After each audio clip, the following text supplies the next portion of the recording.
So yeah, that's why I decided that this should be a cold open. I see. Yeah. Okay. The thing with a cold open is, like, if you want to compare it to a TV show or a film, it will then usually, you'll have the cold open to kind of hook the audience. Yeah. And then... Yeah, it builds intrigue, doesn't it? It builds intrigue. Yeah. And then you contextualize it with the preceding scenes. Yes. So it's, you know, on an episode of Columbo where someone's murdered, title credits. Like, Yes. okay, now we're in the show. Yeah. So even if we do start with the cold open, you then still have to introduce the show. I see. So we just had our cold open. We have. Now let's warm them up. Okay. Eddie, do you want to take this? Welcome back to the Funfiltered podcast. Today I'm here with Sam. Hello. And Jordan. Hello. Right. Well, I thought what you did, the gimmick that you did last week, I thought you were going to sustain that gag. Well, I just did a cold open, so that's my gimmick for this. That's week. your gimmick. Okay. Yeah. I will drop the curtain for this one particular thing. We asked Jordan to do to introduce the podcast. Yeah. And because he's a rebellious spirit, he just did that instead. Yes. So you won't, of course, hear this because he will have edited it out. He will have edited it before it makes. And if he's left it in, it's just to cultivate the impression that he's fair about what he leaves in, you know? So that when you do later cut out what you don't like, it'll look like because you left this in, that you're fair-minded. Yes. And you're not, are you? Well, I guess the audience will never know. I suppose so. I mean, we were really recording for 72 hours last time, and you saw 2.5 hours of it, so... Yeah, well, that's the thing. I didn't listen back to the last podcast, so I'm going to assume that bit where Jordan glorifies incest was cut out. Oh, yeah, that was gone. That was Right, okay. Well, there you go. There's a little taste of what you're missing. A little behind the scenes for you all. Yes. So what we're going to talk about Joker today, aren't we? We are, yes. Which one of us would like to start? I think you just volunteered. Oh, did I? Yeah. Eddie, do you want to? do you want to take? Is this the new gag? No, because these guys, we say it's going to be the new gag, and they just get tired pretty instantly. Yeah. So no, it won't be a new gag. All right. Okay. Yeah. Genuinely, what do you think? I thought Joaquin Phoenix's performance was very, very good. I thought seeing violence depicted that sort of honestly and I guess brutally in what is essentially like a tentpole like blockbuster film was very refreshing. I thought the cinematography was the film was quite pretty. It looked quite nice. Yeah. Other than that, I think it was very shallow and very pointless, I would say. Yeah. That's sort of my... TLDR. Yes, my TLDR of Joker. Yeah. That was a callback, audience. You're going to have to watch the first 2.5 hour podcast to get that. Or just listen to it. I mean, listen to it, if they want to watch it on YouTube and just look at the screen of chapters... Technically, I wasn't wrong that time. No, but yeah, I mean... But you can't see us, it's unless just you a screen. Watch just the perennially revolving logo of Fun Limited, then. Yeah. I have a very low opinion of Joker. For many reasons. I completely agree with you that it's very shallow. Obviously, it's taking Taxi Driver as a heavy inspiration. And the problem with comparing yourself to Taxi Driver is that you demand comparison to Taxi Driver. Yes. And Taxi Driver, in my opinion, is pretty much the best film ever made. Okay. So that's not, Yeah. It was kind of at a disadvantage in a way. But I mean, I thought before I saw it, I saw the cast and, that was very promising. It's a great cast. I like pretty much everyone involved in it. I thought the trailer was really good. And I suppose that what it would be was it's its own story with the occasional nod, the occasional wink to films like Taxi Driver and The King of Comedy. But it is just doing that film, isn't it? With a kind of a vague, it's DC Comics twist. Yes. And we talked about this. The thing with Taxi Driver is, to be incredibly pretentious, Taxi Driver is this incredibly delicately crafted, formal portrait of a character. Yes. It reflects something real. you recognize something in it. Yeah. Whereas Joker is just a chaotic collage of crazy. It's a mosaic of, we'll have the bit in Taxi Driver where he talks to himself in his house. Yeah. We'll have the talk show thing from the King of Comedy. We'll have a bit of Psycho with the mother. Yeah. A portrait of madness versus a collage of crazy. Yeah, it's just sort of a mood board, isn't it? And I think the film mainly really, really, really wanted me to know that Arthur's crazy, man. You know. Yeah, I feel like that's one of the... Why are you moving my Pepsi? I feel like... leave it alone. I feel like that's one of the problems with the... Because... Pepsi will sponsor us. Go on. Sam's actually drinking Coke just for the audience. Oh, yeah. No, we wouldn't betray you, Coca-Cola. We wouldn't do that. Yeah, I think that was one of the problems with the film. I've seen other reviewers say it as well. Like, the thing about Taxi Driver, the thing that makes Travis Bickle so... The thing that makes you so uncomfortable while watching him is that he can function in society. Yeah, he's functionally psychotic.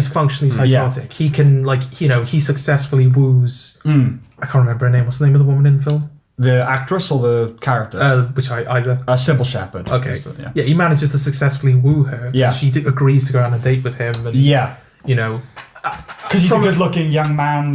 From a glance, you can sort of, he's all right, that Travis Bickle. Yeah. And then when you spend any length of time with him, you start to see, there's actually something really not okay going on there. Yeah, but like him, massacre aside, at the peak of his insanity, because it's a similar format where it's about a man kind of slowly losing all connections to the outside world. Yeah. And kind of going into himself further and further, resulting in an explosion of violence. Yes. Taxi Driver, the culmination of that really, before he goes on the killing spree, is he's sitting in his house just kind of with his gun to his head. Yes. Absent-mindedly, watching TV, and he's kind of rocking the TV back and forth with his leg, and then he kind of kicks it over. Sort of on accident, but sort of not. Yes. And that's like he's broken his final channel, literally, to the outside world. That's Bickle being crazy, man. Yeah. Arthur Fleck being crazy, man. It's him kind of dancing with a gun in his... and hiding in a fridge. And what it is, it's basically just... It's masturbation fuel for 15-year-olds who are like, it's like a really psychologically awesome portrait of this insane character. Yeah. It's when we were 15, we tried to write a teleplay. We did. That was essentially Joker. We actually did as well. Down to the mother being this kind of figure of intense. Well, your pitch, because you revisited it briefly at university, and your pitch to the lecturer that you were speaking to was, what if Travis Bickle had superpowers? Yeah, that was the idea. That was the idea that you had. For Joker, it seems to be, what if Travis Bickle was...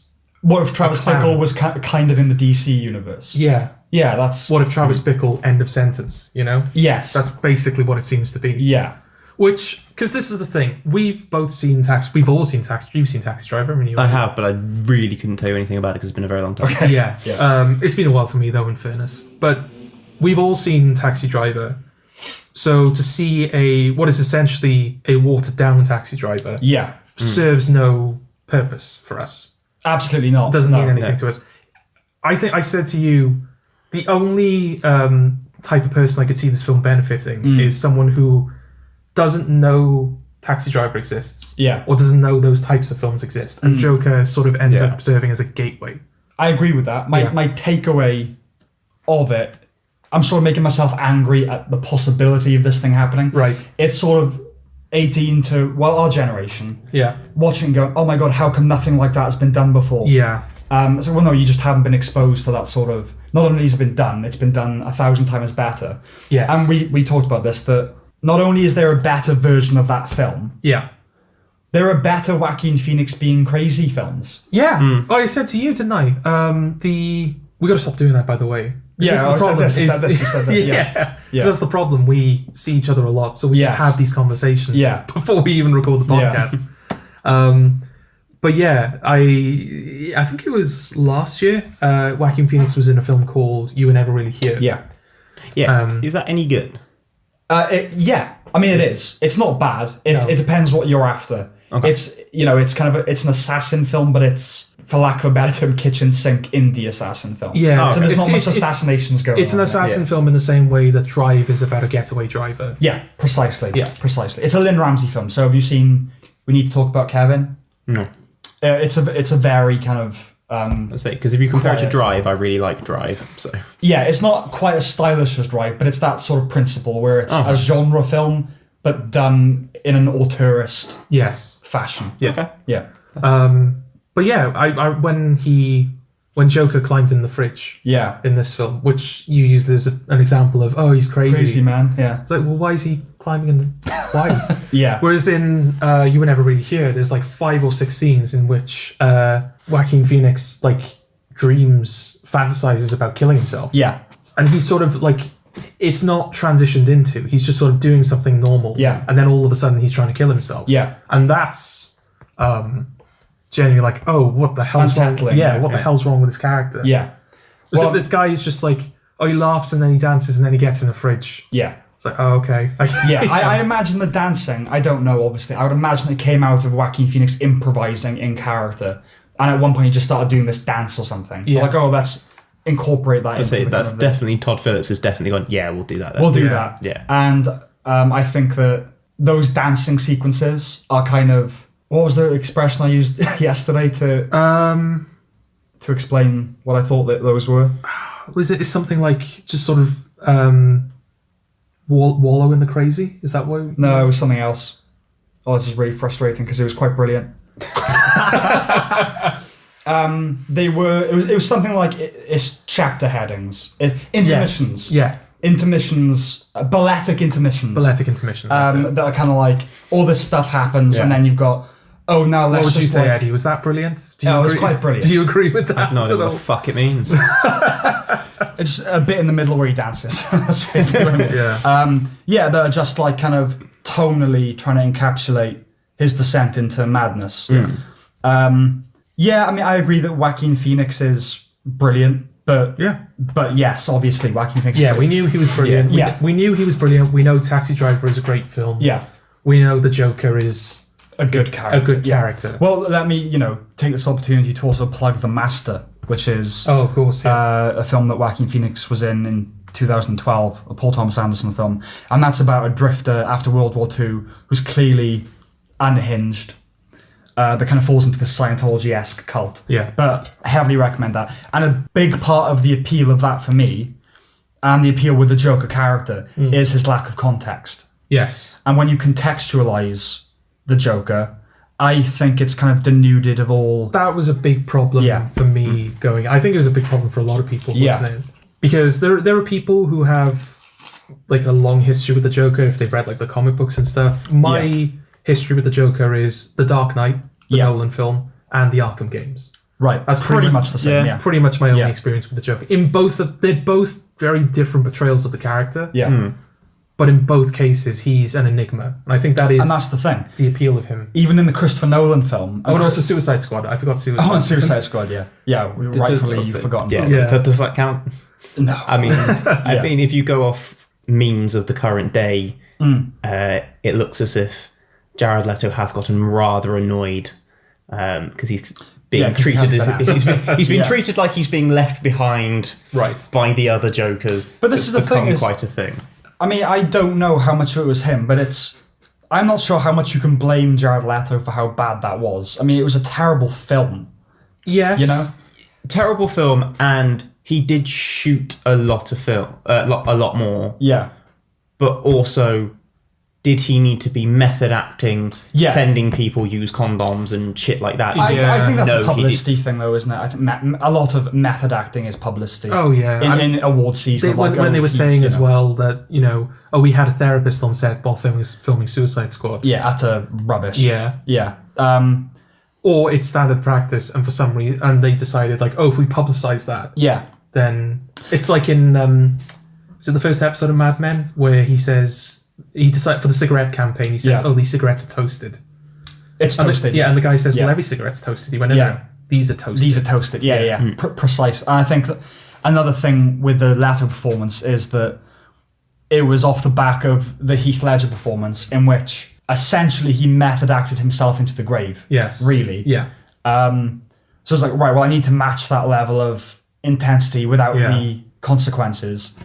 And what you get is he was like sending, was it like rat body parts and like fish parts to like Yeah. plasma? Oh wow, man. So that's just irritating. Yeah. Why has he done this? Oh, this really enhances my enjoyment of your performance in the film. It's that Marathon Man thing, isn't it? Where Dustin Hoffman and Laurence Olivier, and there's a scene where the Dustin Hoffman character is supposed to be tired, so he stayed up the whole night the night before to really look tired. Laurence Olivier said to him, what's up? Yeah. He went, I stayed up all night, because I'm tired in the scene. He's like, when you try acting, darling. Yeah. It's like, that's method acting, when you get Heath Ledger Joker performances out of that, you see its appeal. Yes. But at the same time, pretend. just pretend, make it up. That is acting in a nutshell. Yeah, you show up, you pretend, you go home. Yeah. Pretty much. Yeah, when you contextualize the Joker, even Christopher Nolan, who is, the master of, obviously is very innovative, but logical, everything has to make sense within his, everything's grounded in some reality. Even he had enough sense to kind of, the Joker has no context. No. Well, because with the Joker, I know a little bit, like when it comes to like the comics. So with the comics, he has multiple origin stories. Yeah. So Nolan obviously plays on that. So every time in The Dark Knight, he goes, "Oh, you know how I got the scars." Yeah. Yeah. Which gives is a different- terrifying. And he gives a different story. Yes. Yeah. Arthur Fleck is like one version of this. Yeah. Yeah. And I mean, one of my main criticisms is I just didn't think it needed to be a Joker film. I completely agree. Yeah. I went, you could have made a film where it was about someone's like fall in mental health and somehow you could have still had it somehow resulting in the violence and the crazy and just not tied it into Joker, and that would have been probably better. Well, this is one of the main problems is it a film or is it a Batman film? And by that I mean, obviously it spoiler alert, it ends with the Bruce Wayne origin story playing out, essentially. Yeah. Okay, but because the film is so not about that, if it's more like a wink to the material. Yes. So it's either a Batman film, but considering the whole appeal of this film to Joaquin Phoenix was, it's just this, it goes no further. It's not a setup for a sequel or anything. Okay, so it's not a Batman origin story, in which case it's just a crazy person story. And if it's just that, it's really bad, because it's just doing Taxi Driver light.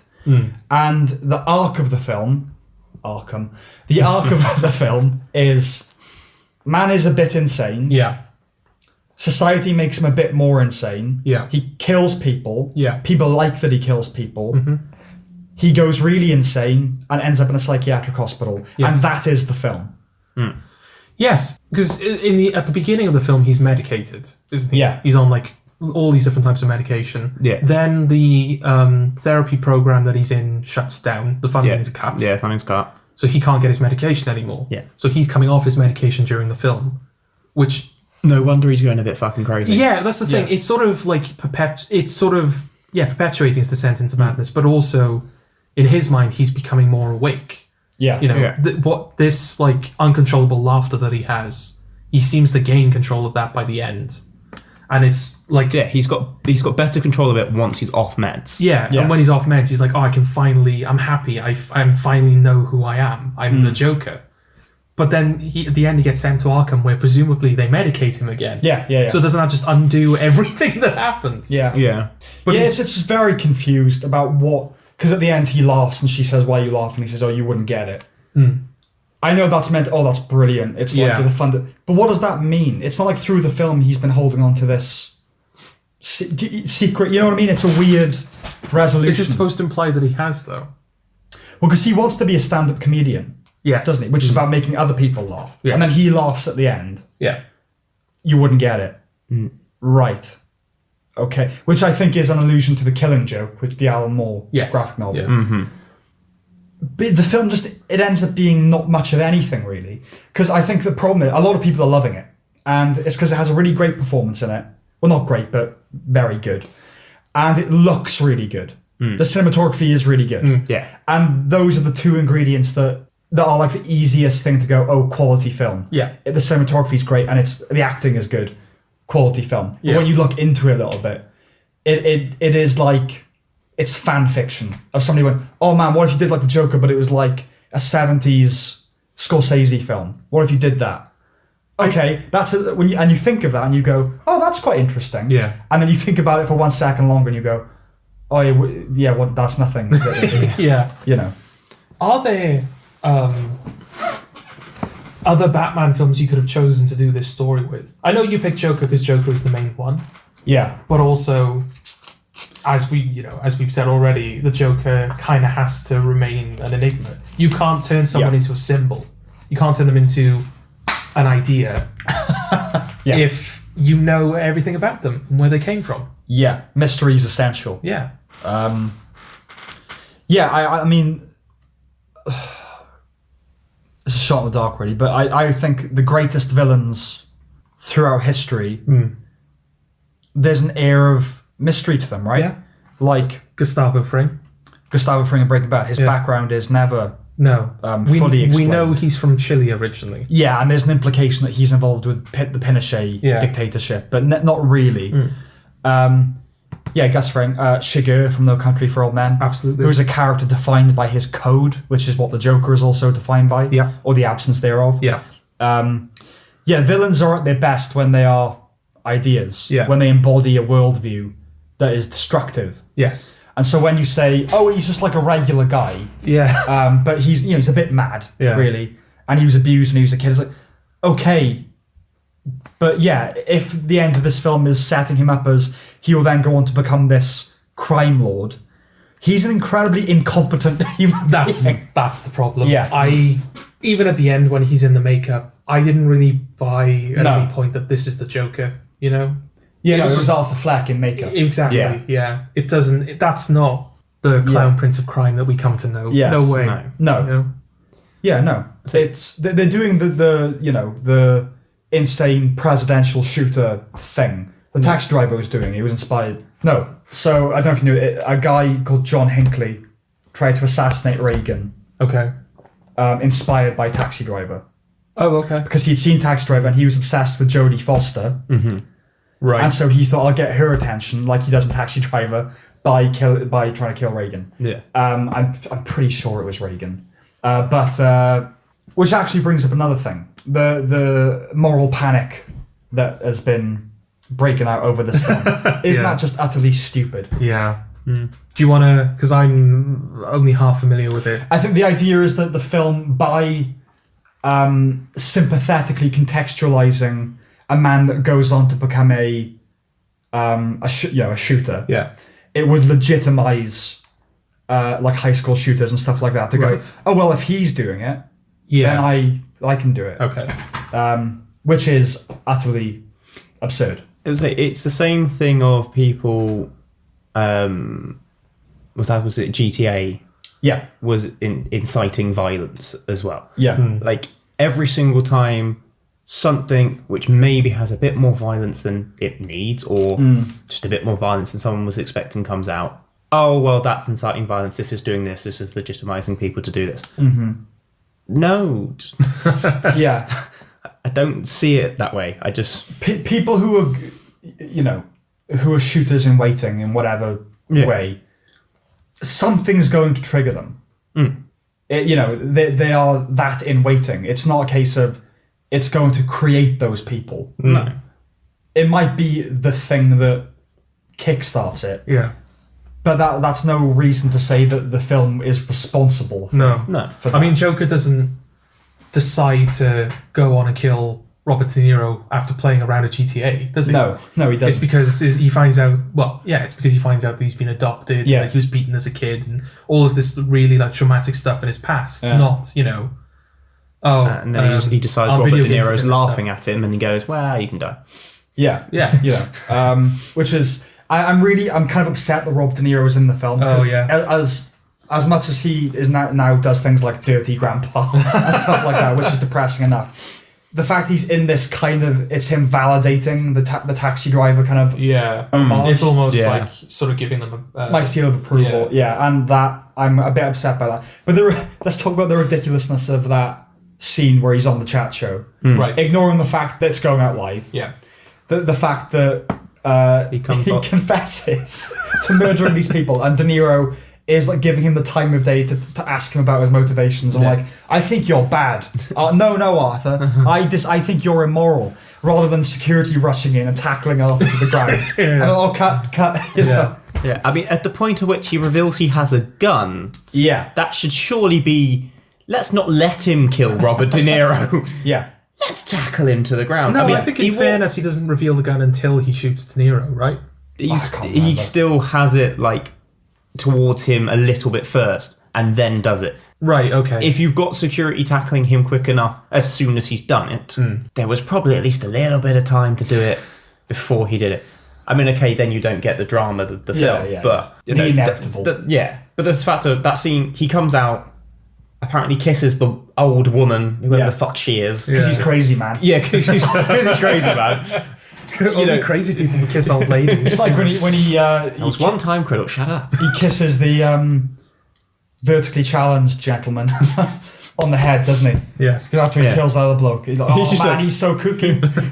It's like he's just like, you can go. Yeah. He's like, you know. you've just watched me kill someone, but you can go. Yeah. But that's another thing, like, because you were kind to me.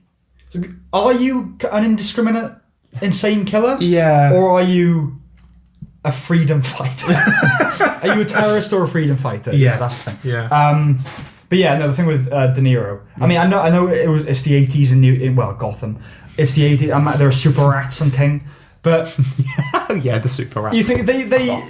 I know you have to make a guest feel comfortable, and maybe offer them a bagel and a cup of coffee, but surely you pat down when you enter the building. It's not just that, it's the fact that they walk in and he's written stuff on the mirror, the smile thing or whatever it is. Yeah. You don't know, and they don't go, but weird that. This man's slightly unhinged. It's just been like two police officers were just beaten to within an inch of their life by a train full of clowns. And he's like, I want to come on stage as a clown. And De Niro's like, yeah, all right. Yeah. It's like, you're not, it's like, this is not a political Yeah, statement. are you sure it's not political? Yeah, all right. And then he's also like, I killed 3 guys on a train the other day. Yeah. Yeah, and that whole thing, the Occupy Wall Street stuff, is confused in what exactly that's trying to do. Well, the idea, right, the impression I got was... And this is interesting because Arthur gets wrapped up in this almost by accident. Yeah. And yet he becomes Its figurehead. Yeah. He kills the guys on the train, the Wall Street guys, in self-defense, basically, because they start beating him up. Then he runs away and dances for a bit because he's crazy. Then, because they're Wall Street guys, they're speaking to Thomas Wayne. Yeah. And Thomas Wayne is like... possibly his dad. Oh, that's a whole thing, yeah. Definitely not his dad. Yeah, but no, Thomas Wayne is like, oh yeah, all poor people, this is probably the work of poor people, because all poor people are clowns. Yeah. Triggered by the fact that the Joker was dressed as a clown. Yeah. And then that starts this whole clown movement. Yeah. It's like, oh yes, all the poor people are clowns, we own that term. He does, when they're in the cinema, he gets into that cinema far too easily, given that there is a blockade of people outside. Yeah. it's like, oh, there's a blockade. Cool, I'm just gonna walk around. Yeah. That's it. I took the clowns thing to possibly be a reference to Clinton saying Trump supporters are a basket of deplorables, just in that way of colouring a hole. But maybe I'm imagining Todd Phillips is not inclined to condemn Clinton, so I don't know. Also, I don't know. Did Trump supporters own the term? No. Kind of. Well, but the whole alt-right thing. Oh, okay. Of kind of accepting what they call you. Yes. But the thing on the De Niro show as well. So he's in that video that they show of him performing in a comedy club. Yeah. Where he just bombs. Mm-hmm. And that goes viral essentially. Whatever the 80s equivalent of that is. How does that go viral? What happens there? So for him to become famous enough to be on that show, because back in those days, that being on those shows was a major. You were made if you went on a talk show. Yeah. Not so much anymore, because there were so many and the internet, whatever. Yeah. But those days, you go on a talk show, you are now a celebrity. Well done. Yeah, but also, my thing was, I thought he was performing in a fairly independent comedy club. Yeah, like the Cellar, like a low key place. Yeah. Because even if you want to be a stand-up comedian, if it's early doors, you're not going to be going, right, well, we're doing the equivalent to what is, I know, fucking the Motorpoint Arena in Cardiff. Yeah. You know, he's playing a small comedy club, probably like the Glee Club, which we have down in Cardiff. Yeah, exactly. Yeah. The Giggle Hut or whatever. Yeah. Like, it's not the biggest thing in the world, and it's not in the day and age where they're shoving it out on YouTube. So Yeah, precisely. I don't quite get how It must be word of mouth. Or But it's filmed, isn't it? yeah, because the show is the clip. yeah, but the show is live, as we find out at the end of the film. So I don't know whether they've had shows since where people have like referenced it, or whether it is just sort of word of mouth that the executives picked up on. Yeah, But that's the thing. Nowadays, it would go viral. no, nowadays talk show hosts it would go viral, but also talk show hosts do that. We're like, oh, this video is going viral. Let's get like Damn Daniel. Let's get the guy from the Damn Daniel video on the Ellen show. Yeah. Did they do that in the 80s? It was like, oh, this guy has become like the center of public ridicule. Let's give him a spotlight. Not so much. No. Not because you can't vouch for who he is. No. When someone's famous enough to be on a talk show back in those days, there's enough of an infrastructure around them that you can assume, well, they're basically probably balanced enough to be on a talk show. Yeah. Even if they're a drug addict or whatever. Yeah. They can be on And a based talk show. off of the one clip they have of him, I wouldn't put him on a talk show. They these people are managers, agents, publicists, and you've got Arthur Flack. No one's laughing at me now. Like, right, okay, this is the the clip they play on the news. Yeah. You know, when he's released his manifesto or whatever. But another problem I have with the film is I'm very wary of, on these podcasts, I just complain about everything. We all try and break that format. Okay. Well, I don't know. I mean, we're all sort of complaining about it. I suppose so. Aren't we? Thomas Wayne being portrayed as unsympathetic. Yes. Now, I know what they're trying to do. They're trying to invert the myth. Yes. The problem is, if you are trying to do a Batman story, it's kind of like those comics are a Bible in a sense, in that certain things have to be true of that story. Yeah. They have to get killed in front of him, obviously that happens, but they also have to be philanthropists who are victims of the problem they're trying to eradicate, rather than kind of rich trolls who are prodding the underclass. Yeah, where their death may not be... You might not, like, say, that was a good It's thing. a shame for the kid, but they kind of deserved it. Yeah, exactly, yeah. Where it's vindicated, isn't it? Yeah. You can, like, once he becomes Batman, then you can start doing whatever you want. Yeah. Kind of. Yeah, fuck with it then. Yeah, but he needs to become Batman first. Yeah. You know? Yeah. I would say, I will throw out one thing with the film, which is something Todd Phillips said. Right. Which is that Todd Phillips has left it ambiguous over whether he is the actual Joker. Yeah. Or if it inspires a character and the actual Joker is someone that's in the background of the film. Oh, okay. Right. Every time Todd Phillips seems to open his mouth about it, he does like to throw different things out there, and did say that eventually he would reveal what they meant. I'd rather have depending on if the film does well and if they can get Joaquin Phoenix back to do another one. But that's the thing, because they said in August, if the film did well, they'd quite happily do a sequel. Yeah. The film has currently made like 550 million at the box office. It's like 10 times its budget it's made back. And Joaquin Phoenix, it seems to be on board. So that... Oh, does he? Yeah, he said he would. I would assume a sequel is coming out of this at some point. Raging Penguin. Yeah. You know what? If this new DC universe is just they rip off a Martin Scorsese film but with a different Batman villain, then all right, have Bane and the Raging Bull rip off, have like the Hood fellas.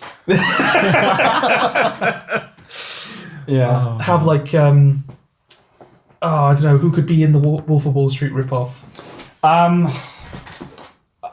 I get that could be like Wayne Industries sort of thing, couldn't it? I suppose the Wayne of Wall Street. The Wayne of Wall Street, yeah. Nah, because it still have to be Robert Pattinson, and I'm not on board with that. See, I'm open-minded to that. The problem, there's so many Batman things happening. They're like independent of each other. No, to be fair, I'm interested. The only thing with the Batman film is that they've announced who's playing Catwoman. Zoe Kravitz. Yeah. Do we like her?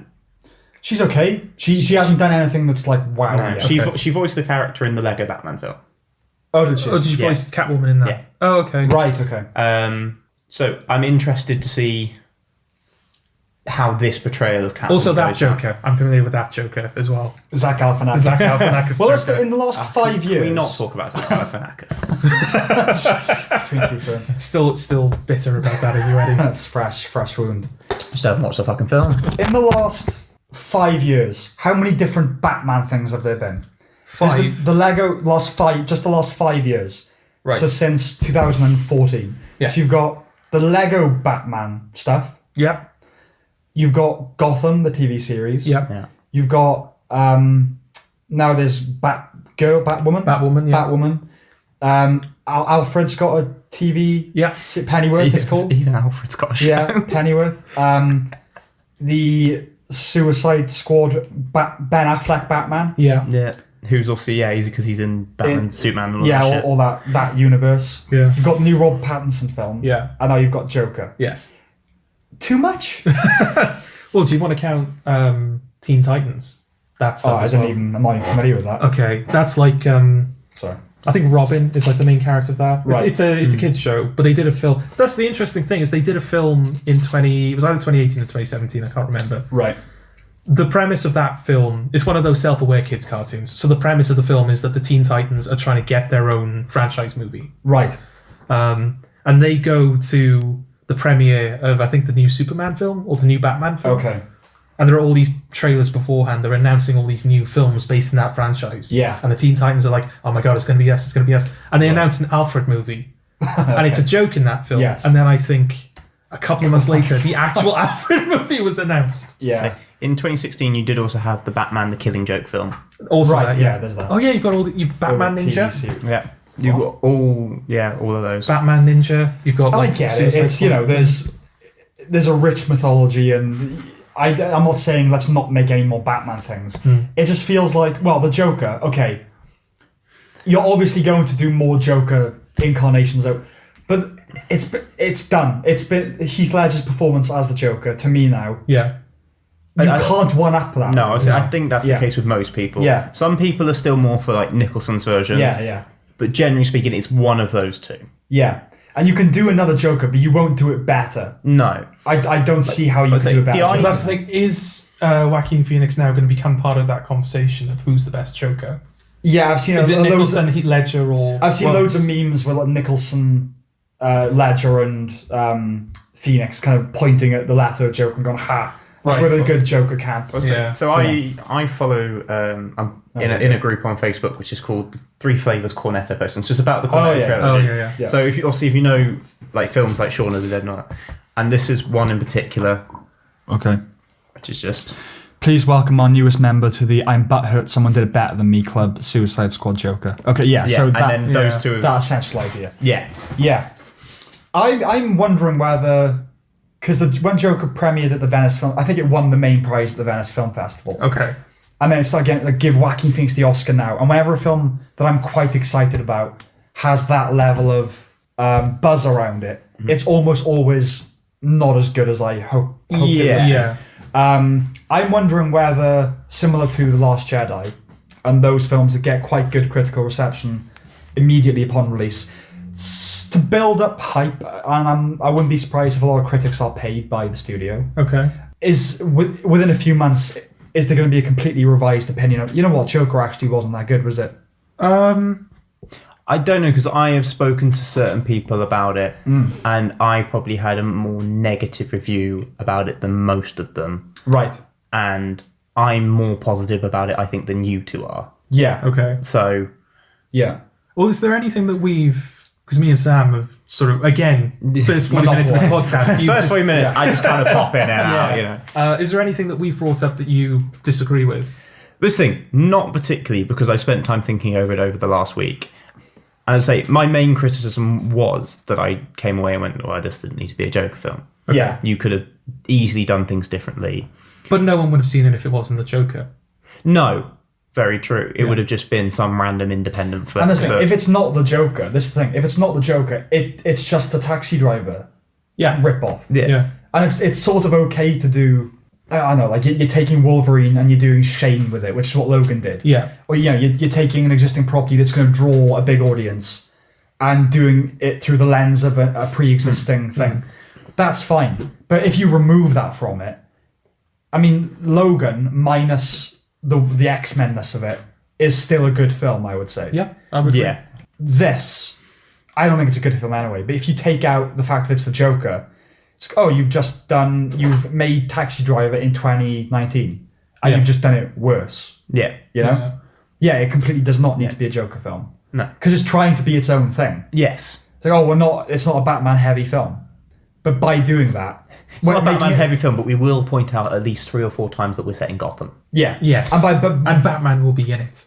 You know, Bruce Wayne will be in it. But that was the thing they made the caveat. It's like, Batman is not in this film. Bruce Wayne Bruce is Wayne in is this in film. this film. And by making it stand on its own in that way, it's completely shattered it as you're just the film, right? Well, you shit then. Yeah. You know. Yeah. I do wonder if he will be up for the Oscar, though. Yeah, it's interesting, isn't it? Because we now seem to be in an age where not good films win Oscars. So, and you know, plenty of instances in the past where arguably what should have won didn't. Yeah. But it was usually beaten by a film that was at least good. Yeah. Whereas now, we've got Rami Malek winning for Bohemian Rhapsody. Yeah. That I think is slightly lower critically. You know, it's less favorably reviewed than Joker. Yeah. So it's quite feasible that Phoenix will be up for the Oscar. Is this an opportunity for the Oscars to do another Lord of the Rings, though? Is it an opportunity for them to award a film that people generally like? Yeah. But also, it's the type of film that they would give an award to anyway. I know that Lord of the Rings doesn't quite fit into that category, because Lord of the Rings, they wouldn't usually award a film like that.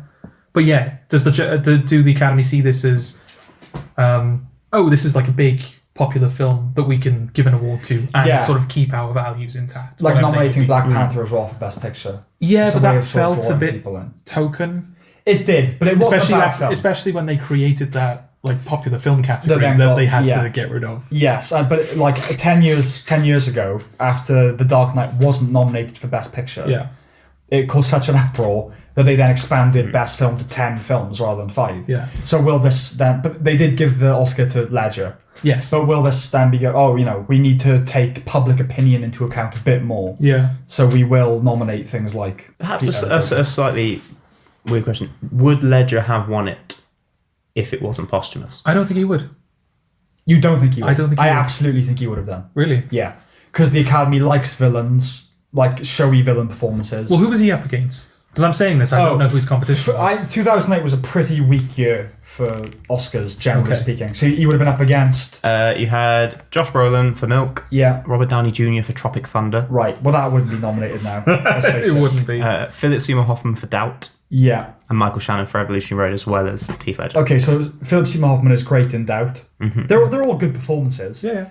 But I think Ledger's performance was the outstanding thing that year, period. Okay. I think it would have won if he hadn't have done. Maybe it's my cynicism that drives me to say that he wouldn't win. But I know. It's not beneath them to do that. Yeah. Yeah.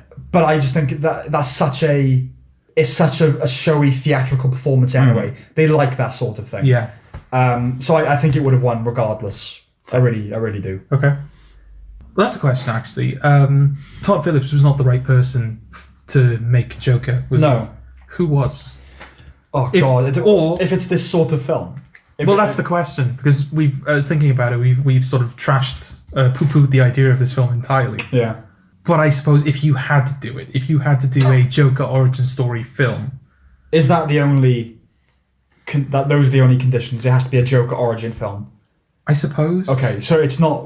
It's without this Taxi Driver thing. That's the thing. I don't know whether Todd Phillips brought that to it or whether the studio brought that to Todd Phillips. Right. So I don't know what to give you in terms of criteria. I would say if it's just a Joker origin film, really out there thing. Yeah. I'm going to say David Lynch. Oh, okay. No, I'm kind of with you on that. Yeah, because not only is he that would have been interesting, incredibly surreal. Obviously, he's shown he did The Elephant Man. He can do relatively straightforward narrative. But to do the most arguably iconic villain of all time, other than Satan, it's Satan and Darth Vader, probably. And Darth Vader. Give that to the best American surreal filmmaker. So there is an article that came out, I don't know if it was as the film came out or just before, about the fact that Scorsese himself could have done it. Well, he did do it. Well, yeah. Yeah, he did but it in this thing- 1975 or whatever. Six, it was. yeah. But it's 76. How do you think it would have ended up if he hadn't left? Well, he was producing. So wasn't so he was a Yeah. producer at the start, and he left to go and do The Irishman. Yeah. But he considered directing it. Did he consider directing it? Yes, he's come out and said that. Oh, okay. Right. So, Okay. how do you think that would have then gone? Do you think it would have been quite a... It's hard to know, isn't it, how much the script would have changed under Scorsese's stewardship. Yes. Oh, because of course that's the thing. Taxi Driver wasn't written by Scorsese. It was written by Paul Schrader, which is another element missing from... I don't know who the writer for Joker was. I don't know either. Todd Phillips may be one of the writers. Can we check who it was written by? Right. Todd Phillips and Scott Silver. Yeah. Okay. What's Scott Silver? It's funny because this year, I thought, because I think one of the writers of the Hangover films and Todd Phillips, they both seem to be doing higher brow. Ooh, this is like... Right. Now, Todd Phillips went on to do Joker, which we now, dislike. Yeah. And the other bloke, Craig Mazin, went on to write Chernobyl. No. Yeah. You're joking. No, yeah. Wow. Okay. One of the Hangover writers is the sole writer of the Chernobyl, which is a masterpiece. The sole writer. Just him, yeah. The sole writer. Right. So Joker's done and dusted then. Yeah, I feel like I mean... the main points are I out think there. we're going on for nearly an hour. I'm not going to... Yeah, We probably. beat our record, did we? For one topic. Breaking Bad for 40 minutes, Joker for an hour. At least this teeters more towards the relevant. I suppose, yeah. 56 minutes. 56 Okay, minutes. all right. 56 minutes. El Camino. Yes. Let's talk about Let's that talk about El now. Camino. Okay, We'll let Eddie start this one, Okay. so we don't monopolise the conversation again. right. I mean, I very much enjoyed it. Okay.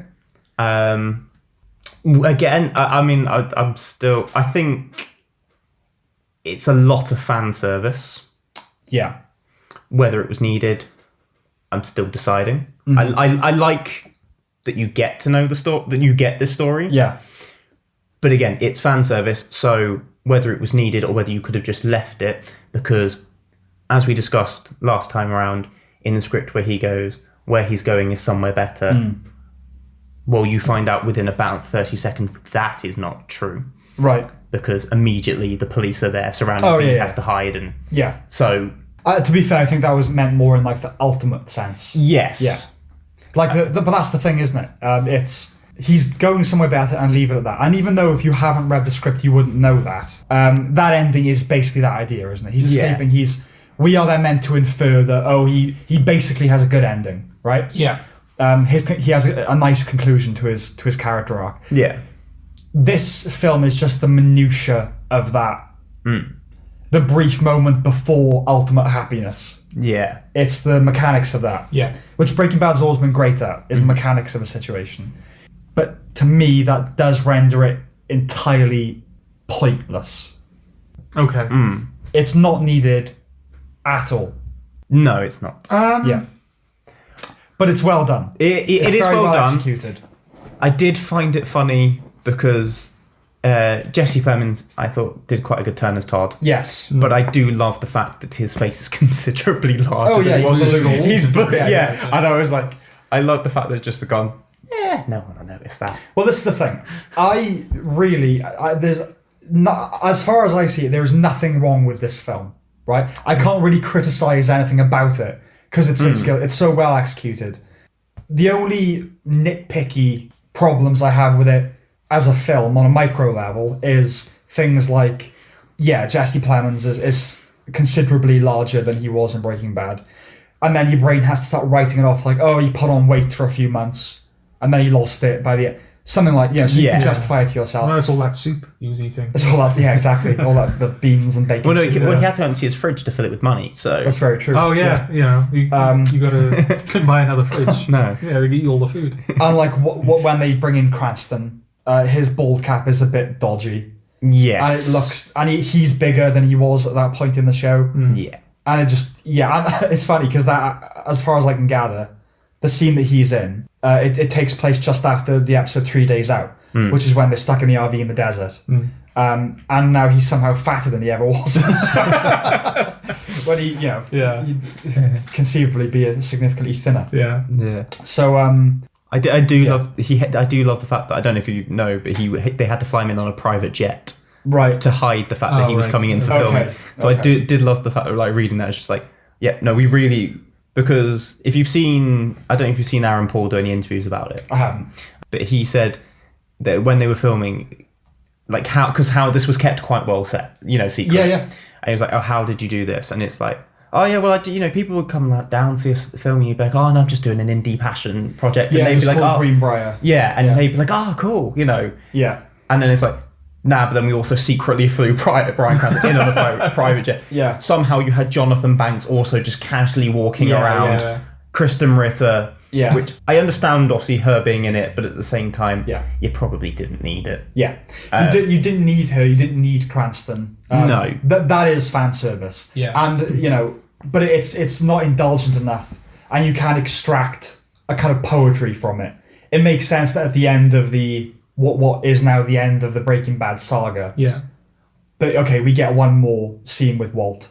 Yeah. And in it, he sort of says to Jesse, you didn't have to wait your whole life to do something special, which is a nice kind of tragic end for that character. Yeah. Again, I don't know what it says about Jesse, but for Walt, that's a nice ending. And then Jane, the same thing of like, oh, well, we'll end it with this flashback that sort of is the message of the film, which is Jesse, who has always gone along with things and just been the victim of circumstance, is now going to be the driver of his own destiny. Okay, let's tell the audience that at the very end. Yeah. With the woman he loved, Yeah. Although I did think when he had the scene with Jonathan Banks and he goes, well, where would you go? And he says Alaska. In my head, as soon as I saw that, I went, that's where he's going at the end of the film. Absolutely. Yeah. Absolutely. And I'm okay with that. Yeah, well, it's not. That's the one cameo from a deceased character that I think is completely justified being in the film. I Because think it sets up the- works very well. And 'Cause Todd, it's- I would say, purely for the mechanics of how he escapes. Yes. Yeah. Yeah, definitely. But with Mike, it sets up the theme of the film, and also it sort of, by having that at the beginning, it gives the film like a circularity. Yeah, Almost. Like it bookends it. it. Bookends Yeah. it. Yeah, definitely. I quite like seeing Skinny Pete and Badger again. Yeah, that was fun. Yeah, they were in it too. They didn't need to be in it any more than they were, but it was disappointing. Yes, because- I like the Skinny Pete's kind of newfound. He's got a head in his shoulders now. Yeah. Like, he kind of knows what to do, and he tells Badger what to. I like that, and I love that the ending for that character was he loses the hat. Yeah. yeah, And it had a practical purpose as well. Yes. That was very well done. yeah. I liked it, but it's certainly not great by any stretch of the imagination. It's not, given that the way it was portrayed was Vince Gilligan turned around to Aaron Paul and went, yeah, it's pretty damn good. Yeah. I think that you still could have had more to hit completely that level.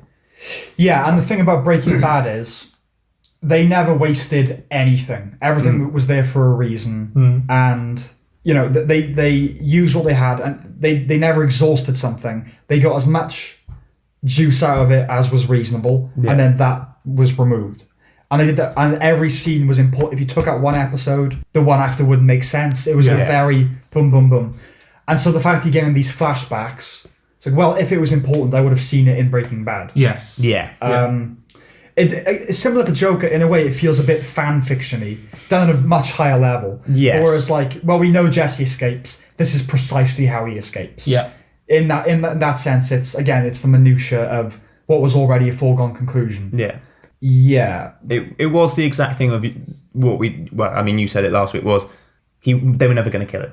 Yeah. It's going to be basically the same ending. Yeah. Yeah. He was going to get out in a proper way. Yes. Which he does, which I did enjoy the fact that he sort of goes to the guy and he's like, well, yeah, no, you owe me for the last time when you fucked up. Oh yeah, what a dick. No, but then he's then like 1,800 short and he's like, yeah, I'm just going to call the police. And then they're just like...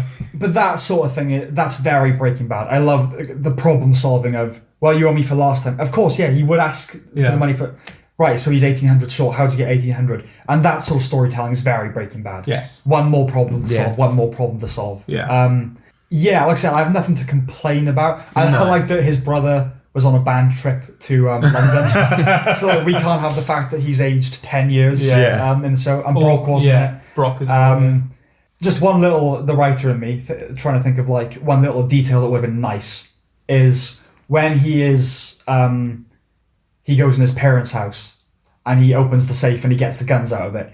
I think what they should have done there was shown stacks of money that he doesn't take.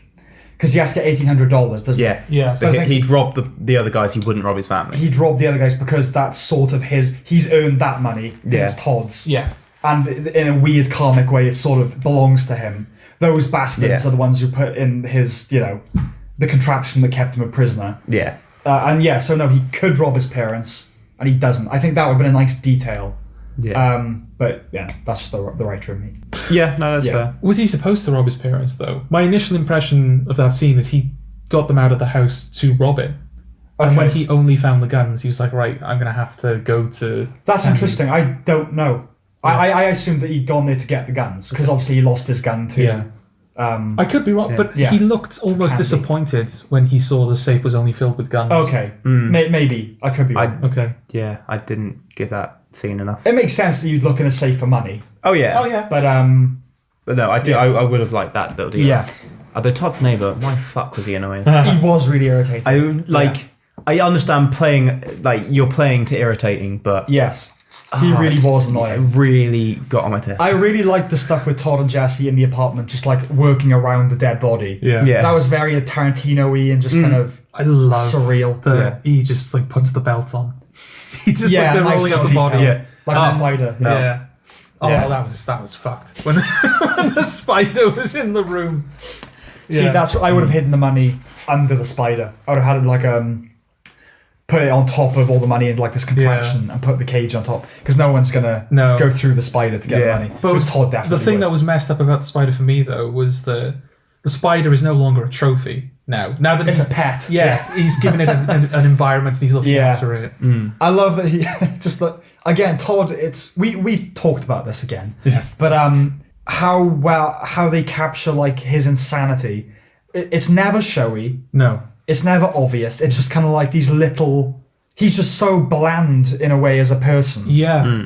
And it kind of, his menace creeps through in how sort of he seems oblivious to his psychopathy. It's genuinely bizarre because he seems like a simpleton, but he has a grasp on the situation. Yeah. He treats it like he's a simpleton because he just doesn't seem to get it. Like in Breaking Bad when he kills Drew Sharp. Yeah.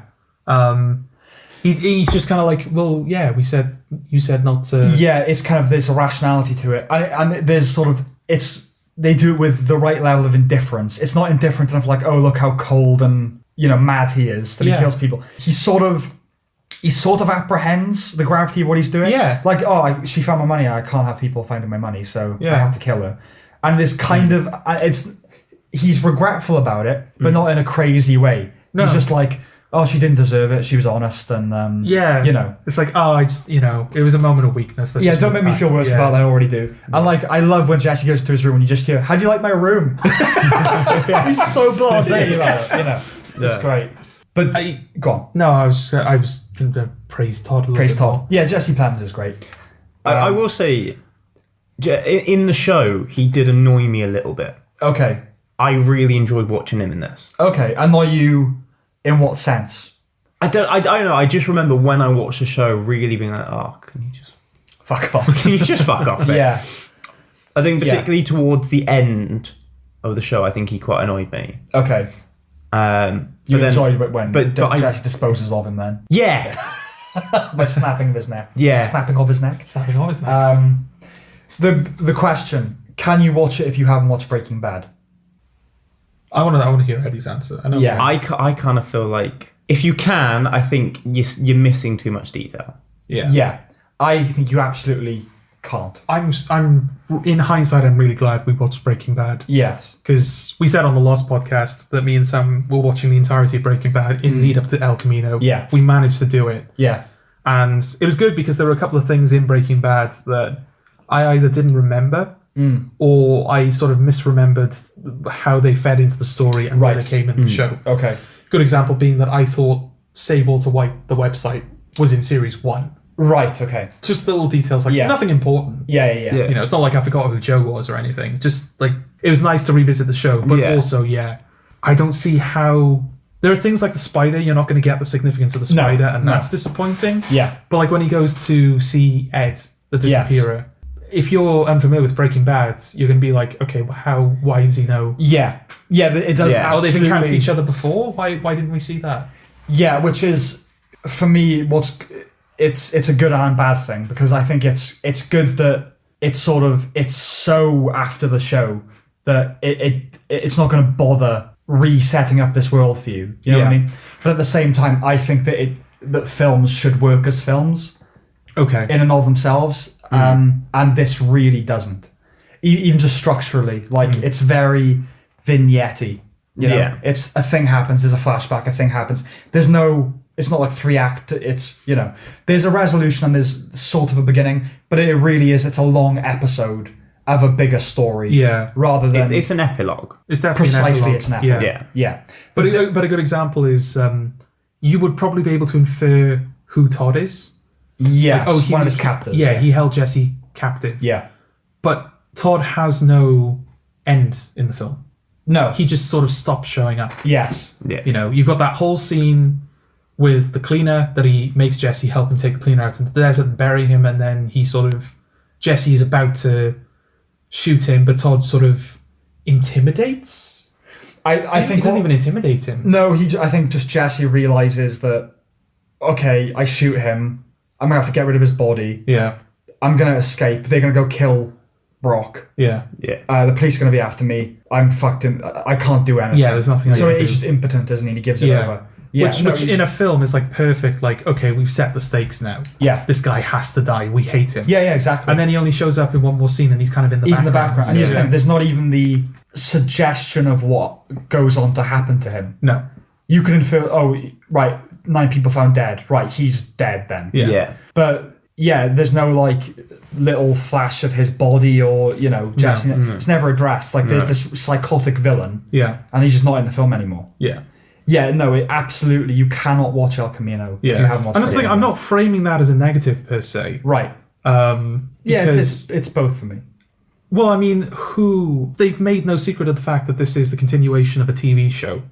Yes. No, yeah. So, I mean, it very much now fits the subtitle of a Breaking Bad movie because you need to have seen. Absolutely. Yes. I'm more okay with that now. Yeah. Yeah. yeah. But But yeah. really, it's a Breaking Bad episode, isn't it? Yeah. Is what Yes. it really is. It's feature-length a episode. feature length. But yeah, I mean, the problems that we've discussed about like not knowing who characters are and things just seem to disappear, that problem is remedied by just watching the show. Yes. But things like, I think most things that their TV series and their films or whatever, they sort of do, like Alan Partridge. You can just watch Alpha Papa. Yeah. For instance. It's a weird comparison. Yeah, But where are you going with this, they Sam? try and make it work for a new viewer as well. Okay. And this Yeah. makes absolutely no concession to. No. But at the very end, when he gives Ed the letter to give to Brock, you have no clue. There's no Yeah. reference to it elsewhere in the film. If you're really perceptive, then maybe you can go, oh, he's probably the kid in the picture when Jesse's at the... Okay. Yeah.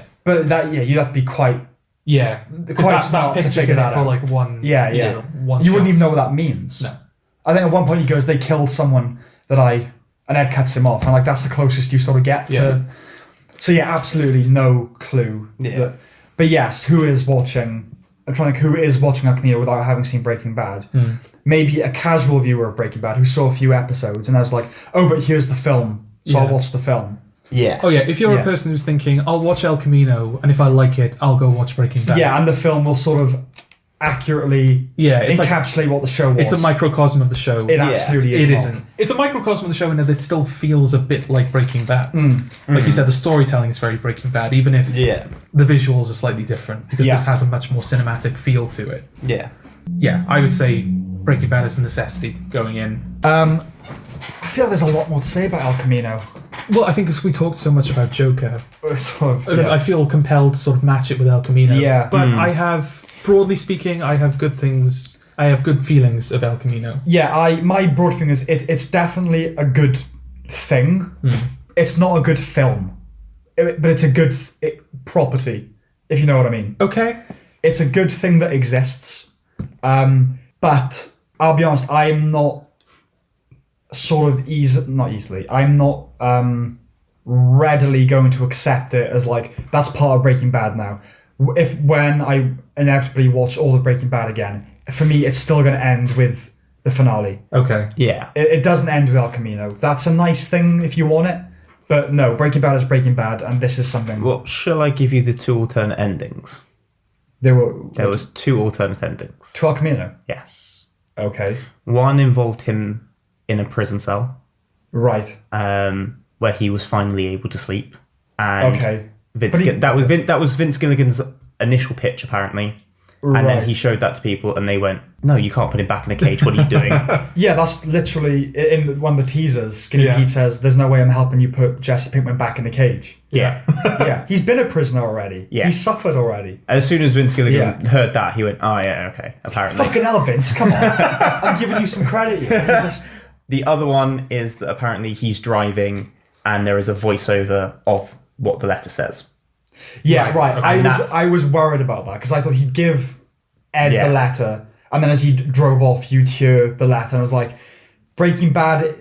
No, it's not the place for sentimentality. No, Don't end with a voiceover of Jesse. And I think, because I think as Yeah. Aaron Paul said, he never it was a disgust thing, but he never made it. It was because disgusting. It was disgusting, pure filth, emotional filth. Fuck that, you know. Yeah, no, it's better that.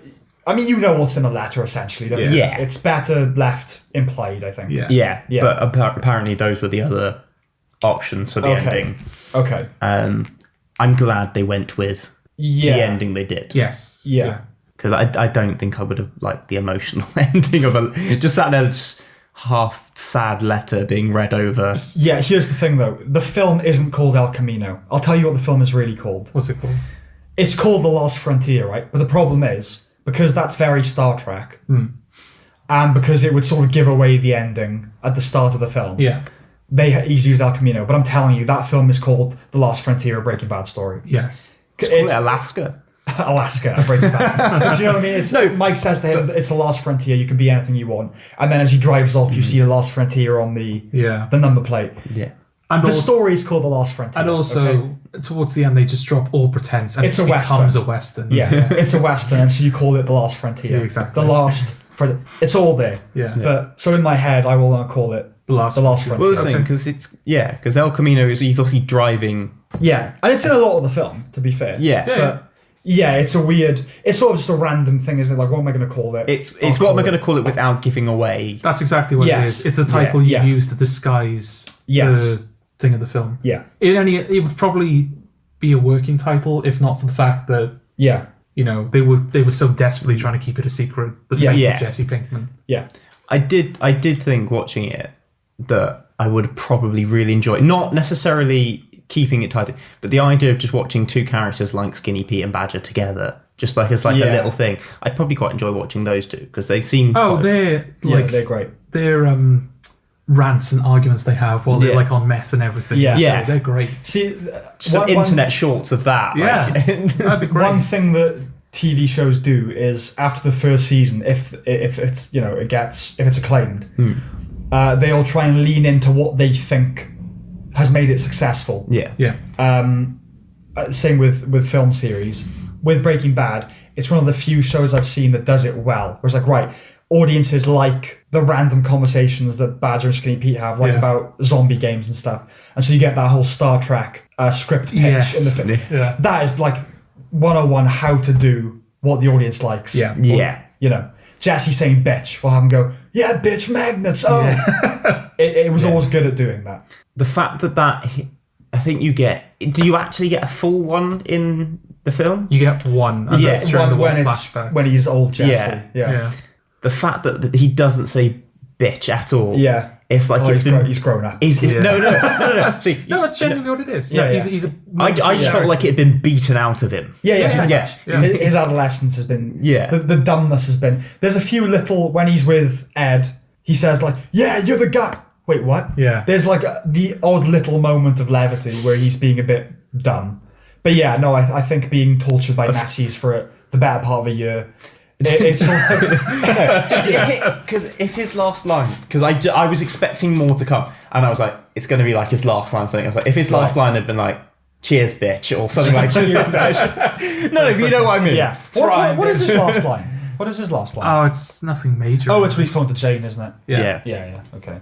Just him saying to Ed, just Yeah, thanks, bitch. Thanks, bitch. Nice one, bitch. Yeah. And then he just goes and Yeah. drives off, and you're just like, no. Yeah. So I was expecting more, but I was kind of glad. Yes. Like we won for fan service, Yeah. but Yeah. That's what I liked as well. You know, I mean, it's 10 years later. Like a lot of the cast, some of the cast look different, if not older. Jesse is Jesse. Todd He is basically Todd. looks the same. Yeah. Yeah, not just that, but the Oh, you mean performances. right? Yes, you know, I agree. You know, I Todd agree. after like once he's like in the El Camino with Jesse. By that point, I'd sort of accepted, like, okay, it's just Todd again now. Yeah, yeah. I wasn't distracted. I thought that's what they were going to do, though, because for that first scene with Todd, you see him through the grate in the ceiling. And I thought, oh, they're going to keep him, like, in shadow or obscured. Yeah. But no, they're just like, oh, no, here he Yeah, is. I thought you were just going to hear the voice because it's just a shadow at first, doesn't it? So, Yeah. you okay, Jesse? He's like, right, they just got him to do like an ADR or whatever. Yeah. But I think that was the point. They wanted us to believe you're not Yes. really going to get Todd, and then he's in half the film or whatever. Yeah. He's the main supporting character, isn't he? Yeah. Yeah, Really. basically him and Robert Forster, who's Yeah. tragically passed away. R.I.P. Yeah. But it was. I thought the villain was a good choice as well. Like, right, well, all the villains in Breaking Bad are dead. So what villain can we have? And I love that they've tied it back to your pre-existing material essentially. Yes. Yeah. They're the guys. I thought that was good. The villains weren't villainy enough that it's sort of why weren't they in Breaking Bad? They were just sort of like another little threat. Yeah. And my take on it is, you know, when he blows up at the end of the film, he blows up the welding shop. yeah. To me, I mean, that's bigger than any explosion that they ever had in Yeah. Breaking Bad. Yeah, That's the definitely. biggest thing that's happened. Yeah. Yeah. And to me, that was Vince Gilligan going, no more evil. Like, it's done now. Yeah. Yeah. The bad guy's gone. Yeah. All good from here on out. Yeah. You know? Yeah. And I like And then that. we see Walter White. And then we see Walter White. Yeah. Yeah. I did enjoy Larry Hankin as old Joe. Yeah, I love it. He's like, he's got enough sort of like fondness for Jess. Like, you know what? Fuck it. You've gone through a lot. I'll do this for free. Oh, I'm out. Yeah, goodbye, regrets. There's a trapper on the car. Nah, I'm off. Yeah. Bye. Yeah. Fuck you. Oh yeah, I wanted to bring that up briefly. How the marketing has just been messing with us because Yeah. the first like proper thing we saw was the Skinny Pete trailer. Yeah. Yeah. That scene isn't in the film at all. No. No. Like once Jesse once he leaves the Skinny Pete's house, that's it. He's out of the film. Yeah. The scene with Joe, because is in the film. Yes. The trailer would go for Joe, implying that he's going to be a fixture of the film, and he's in that one scene, and then he's gone. Yeah. And then release day, we get a scene with Huel. Oh, yeah. I still haven't seen You still this. haven't seen that? No. Have you seen this? No. We see Huel leave the safe room. So I'm like, oh my god, Huel's going to be in this film. He's not in the film. No. The thing is, Huel is a planet in the TV show. Yeah. And he's since lost a lot of weight. Yeah. So I haven't seen the trailer, but you said it's like shot from a distance or something. It's not distracting his It's not distracting. disparity. Okay, 'cause I was going to say, I mean, I guess he's been in the room for a while. But he hasn't lost, Yeah. gravitational mass or whatever. Yeah. So I think that was a bit, I think that might, without having to put him in the film, that was them going like, oh, Huel's, Yeah. but also he should have been the main character, if I'm Yeah, honest. we know that Lydia. Well, Lydia still hasn't died by the time the film. No, but they No. say she's not Yeah, expected yeah, she's to not gonna- survive. yeah. So, that's fair enough. I'm glad Bob Odenkirk wasn't in it. I'm very glad he wasn't in it. He's alluded to once. Yeah. That was enough. Yeah. So very glad about that. I still don't think anything in El Camino is going to influence the end of Better Call Saul. I don't see how it would really. Apparently there are two characters from Better Call Saul. Yeah, in the I game. think it's the. Is it one of the strippers and the guy driving the? It's so a police officer who also Right. appears in it. It did list. Tiny bit parts, Yeah. Yeah. It's like nothing. Yeah. Is that? I feel like that's everything I have to say about El Camino. Yeah, really. I mean, it's fans of the show will like it. Yeah. It's not a betrayal of any kind. No. It's very, very good. It's not needed. Don't watch it if you haven't seen any Breaking Don't Bad. watch it if you haven't seen the show. Yeah. And it's not needed, but it's welcome. Toy Story 4. Yes. Okay. Yeah. Okay. I feel I was right. The one difference. Every time we find something, it's just going to hark back to Toy Story. Yeah. The only difference think I it's would say appropriate. is that Toy Story 4 does work as a film in its own right. It does. Whereas Yes. this doesn't really. Yeah. I'm only making the comparison in that we didn't need it, but okay. yeah. Yeah. It's You fine. don't, again, and to compare it to the Deadwood film, you don't need it in the way that you did need the Deadwood film. Yes. I would say. Yeah. Anything else? What's your TLDR on El Camino, Mr. Violet? Yeah, so Yeah, okay. Okay. Yeah, No. I basically agree. no, I'm saying Yeah. it's alright. I think could have been better, could have been worse. Yeah.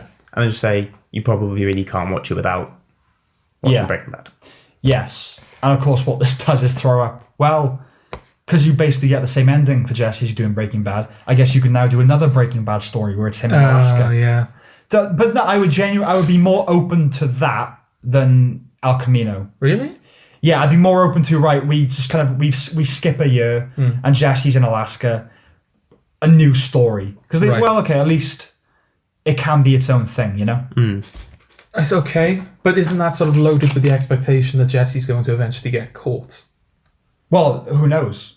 I know, like, that's, you know, like, oh, it could go in any direction, but really everyone's going to think, oh, so Jesse will get I caught at the suppose. end. But then you invert that, don't you? Yeah.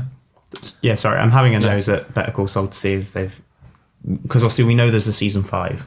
Yeah. Okay. But we Next don't- year. Yeah, but obviously they haven't given anything more than next year, so I just have Which a is nose at that. interesting, because it's been a season a year up And until then they this year. decided to take... They said that it was something like they said they took 2 years to give it time and... Yeah, which is interesting. What does that mean for the show? I don't know. I mean, I haven't watched like the last season at all. Yeah. I got to the point of seeing Gus Fring and then stopped watching. Okay. Yeah. You were just insulted. Like, no! He's a Breaking Bad feature. He shouldn't be in this. He was a bit shitter. So Yeah. And he looks much older and fatter as well. Okay. Maybe that's why he started eating carrot sticks. Maybe. Did I bring this up on the last podcast? No, you didn't. No, I didn't. No. Right. Audience, explain to me, right? Gus Fring owns a chain of chicken restaurants. He does. And yet whenever he's hosting a meeting, he's like, oh, I'm going to bring like salad and carrot sticks and celery sticks to this meeting. Yeah. How insulted would you be if you went to meet like the head of McDonald's and he brought like a salad platter with him? I mean, if I was meeting Ronald McDonald, I'd be quite happy. No, but like, where's the McDonald's? Like, surely you bring McDonald's. No, you don't, do you? If every day of your life is consumed with chicken, Yeah. you'd want something a bit different, wouldn't you? If you're the owner of McDonald's, not the person that is you're meeting, they want free chicken. But we know what that's about, don't we? We know why they've got the cut up vegetables. It's because he's trying to present that he's like... he's making a statement about... Yeah, No. that he can separate business from, you know, what he does, what he provides and what he is. He's clean, put together, fit. Yeah. But he paddles in chicken and meth. Yeah. No, Chicken and meth, which is my second I think album. it's a middle finger. I think it's a middle finger to whoever he's You think it's a middle finger? Yeah, I think he's just like, you know, Yeah. aha. I think he tells them in advance. Oh, it's going to be chicken. Yeah. It's going to be fried chicken. Yeah. Yeah. But because he's... No, rings them up, asks for their order. Yeah, And then yeah. just comes in and is like, here's some carrot sticks. Yeah. Yeah, because what can they do? He's Gus Fring. They can't kill him. They Yeah. can't bring it up because he'll I just mean- like take action. I mean, if you've seen Breaking Bad, someone can kill it. Well, yes, but, you know, until then he was seen as untouchable. Like, even the cartel wouldn't kill him. Yeah, and I could be wrong. I mean, we recently rewatched it, so it could have slipped through the cracks. I think Walter kills him for reasons other than the food he brings to cartel meetings. I think his motivations that was the prime are reason. slightly more substantial. That was the prime reason. He didn't get his free chicken. He was really annoyed. I will feed your wife. I will feed your son. I will feed your infant daughter. Just unbuttons his shirt slowly. Starts taking- takes out a little pump.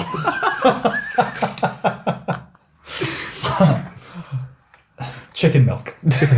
Okay. Right. Before you go, Yes. I wanted to show you that. Yeah, it's an NME article. That came out 2 days ago. Aaron Paul wants to play Jesse Pinkman in Better Call Saul. Well done. Aaron Paul can want all he wants. Yeah.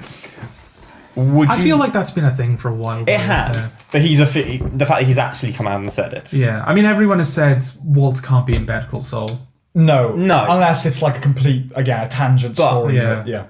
I do think you could have Jesse in it, but it has to be like one episode. Yeah, it's because in Breaking Bad, he knows that Saul has a reputation for being a criminal lawyer, as he says. Yeah. So yeah, he could conceivably be in it, but again, it's stretching this universe to breaking point, I Yes. think. Yeah. Yeah. It would be like if we did see Walt before in Better Call Saul. It's like this idea they're now doing a Die Hard prequel film. Yeah. So the whole point of Die Hard is that he's a normal cop who's never experienced anything like this before. Yeah. And all of a sudden he has to deal with They're these doing terrorists. a Die Hard prequel. Yeah. Oh, yeah. And like if you see Walter White, the whole point of Breaking Bad is he's like an ordinary guy, essentially, who, well, an overqualified guy, but who's lived 50 years of basically being beige. And then this stuff happens. So if he is in Better Call Saul, it's just going to be him teaching and looking vaguely miserable. And someone says to him, "Oh, you could cook meth one day." He's like, "Oh yeah, I suppose I could do that, but I'm a teacher now." Yeah. Ooh, it's planting the seeds for Breaking Bad. Leave it alone. Leave it alone. Yeah. Speaking of which, let's leave that alone. Okay. All right. What should we talk about? So, Gym? Yeah, you can mention the gym. Gym, okay. I recently, I've been seeing a sports therapist for head and neck pain. And he suggested that some personal training sessions would help alleviate some of the symptoms, just build up some strength. So I went to the gym. Now, I've never been to a gym. I've never used the gym for anything. Yeah. The last time I really did physical exercise was school, which was 6 years ago. So I'm not poised for the gym, but I thought, you know what, I'm going to go down there. He's going to take it relatively easy on me. It'll be... Sorry, I will preface, I have been to a gym before. Yeah. I am very aware of what personal trainers are like. Yeah, no, here's the thing, right? In hindsight, he wasn't hard on me in that way, but anything would have been, basically, because of how unfit I am. And I went there and thinking, right, I'll break a sweat, I'll get the endorphins of exercise, and that'll be it. So I go there, he gets me on the treadmill. Now, because I have problems with vertigo and stuff anyway, my mobility is thrown off. So I'm just kind of like, I'm running when I should be walking. He's like, your motor functions are completely fucked up. I'm like, yeah, he's like, just walk. So anyway, so I get to grips with that. And then he gets me on the exercise. Now, it was really tough. And he said strength and movement exercises. So I thought it would mainly be a bit of treadmill and then the odd weight. Now, I thought I can handle that. I'm relatively strong. But what that was... Now, my legs are genuinely quite strong. Yeah. So when I was lifting things with my legs, that was no problem. Yeah. And then he gets me on this thing where you put your knee on the bench, your other leg on the floor. Yeah. You can lean forward and you're lifting a weight up from the floor. Yeah. Now, that's where it started to get tricky. And then he made me do push-ups on the bench. Now, pain, like intense anguish. And I sweat when it's snowing. Yes. I'm a really bad sweater. So I'm dripping sweat everywhere, right? My glasses are like sliding off my head. I'm a mess. My shit's sticking to me. I got a bottle of water and I thought the water would basically just be like an accessory, just a thing to have with me. I'm in a gym, I'll take water. And then it became vital to preserving my life. Yes, it does. I'm like, fuck, down in this water. Because I gave you a lift down and you asked me when we got in the car, Should I be bringing water? Yeah, take water, Sam. Yeah. Anyway, and then he gets me to do push-ups, and now I'm in intense anguish. Yeah. And my arms are buckling. Anyway, and then I start to feel sick. Now, it's hard to explain. I wasn't physically exerted, like out of breath. It was muscle pain, like. And then just nausea came over me. I was like, oh right, I don't feel like I've worked myself up to being sick. It's just sort of hit me all of a sudden. Yeah. So I'm like, and he's like, right, okay, yeah, good. You've done good this week. That's it for this week. So I'm like, same time next week? It's fine. I leave the gym. Cold, fresh air, I'm all good. I get in the car. I'm still feeling I'm feeling exhausted and like it's the worst thing I've ever done. Yeah. But it was necessary and I'm going to be okay. And then about 5 minutes before we got in, I'm like, I feel quite sick. And then within the space of 30 seconds, it's like, I might be sick. I'm going to be sick. Open the window, all down the side of Jordan's car. And we were in traffic at the time. We were in bumper to bumper traffic. That's amazing. So what I noticed as well, the car behind us, Started keeping its distance. as we were moving forward, they were like staying back. Yeah, so In case it just came like shooting out the back of the car. I felt instantly okay after that. Yeah. And we were just having a laugh about it and making jokes. So what the people behind must have seen was a guy throw up quite violently down the side of the car and then just go and just have a laugh with his mate. He's like, well, he's not feeling ill. What's going on with him? What's happening? It's like 4 in the afternoons. They're not drinking. Yeah. Yeah, So that's how I mean, this is Cardiff. You're in the south of Wales now. Come on. yeah. And then we got in, and then I had my dinner, and we watched Twin Peaks. Yeah. So it was quality. Have you been back since? Or? Tomorrow is my next personal training session. Oh, Yeah.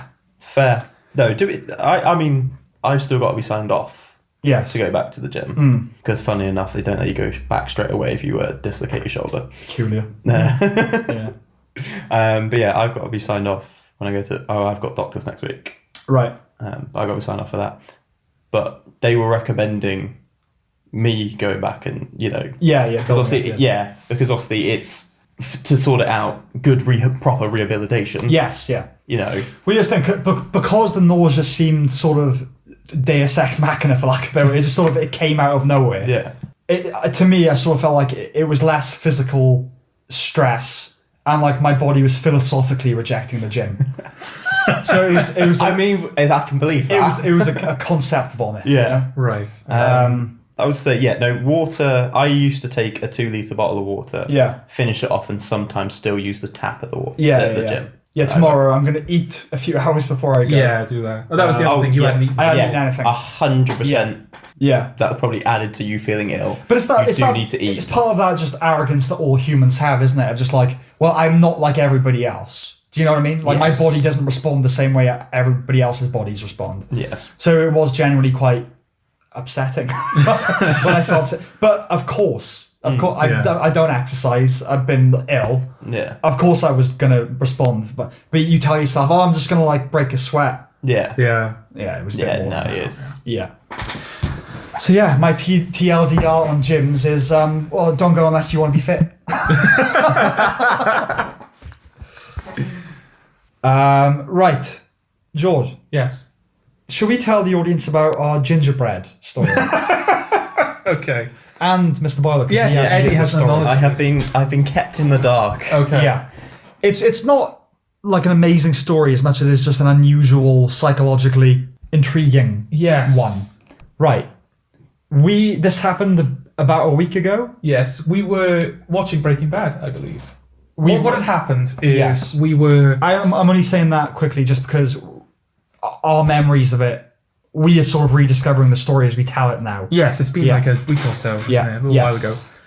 We were coming to the end of our run of the show, so we were trying to get as many episodes in as we could to make sure we finished in time. Yeah. So we'd watched like 6 episodes of Breaking Bad at this point. It was like 2 o'clock in the morning, so we were both kind of getting tired. But earlier in the night, you'd mentioned an 8 out of 10 Cats Christmas special that Jedward were on. Yeah. And you said, have you seen this? I was like, no. And you went, I'll show you later. Yeah. So I was about to leave, and then Sam was like, I'll show you the thing. So bear in mind, this entire situation is taking place to the soundtrack of Jedward being so unfunny And just that weird. a room full of professional comedians start drinking because they can't deal with it. Yeah. So Sam puts it on, he goes in the kitchen, and he gets himself a little box of gingerbread men. Yeah. Now, he offers me... What? So, just the idea of you having gingerbread men. Oh yeah, mate, I love them. Huh? So he gets me. You get a box of gingerbread men. You bring them out and you open the box and you present them to me and you go, have a gingerbread man. Yeah. Well, no, you don't actually say have a gingerbread man. You just present me with the box. Yeah, have one. Yeah. Take one. Yeah. So I take one out, and it's not until I'm holding it that I realise it's a gingerbread man. Yes, and now Jordan has this weird thing where you can't eat anything that resembles a person or an animal. I can't eat anthropomorphized food. I knew this about you. Yeah. Yes. He also thinks that bacon is the most important in an English breakfast, but that's a separate thing. Well, no, carry on. No. You brought it up now.